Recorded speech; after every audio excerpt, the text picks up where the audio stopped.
నమస్తే SR7 టీవీకి స్వాగతం. నా పేరు శబానా.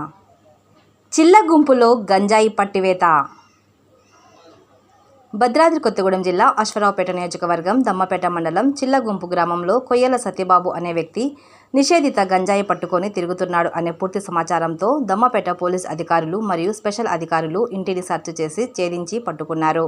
సత్యబాబు వద్ద 2 కేజీల నిషేధిత గంజాయి, అతని ద్విచక్ర వాహనాన్ని అదుపులోకి తీసుకొని విచారణ చేపడుతున్నామని దమ్మపేట సబ్ ఇన్స్పెక్టర్ సాయి కిషోర్ రెడ్డి తెలిపారు. Reporting by SR7 TV news. Reporter Nagendra Babu.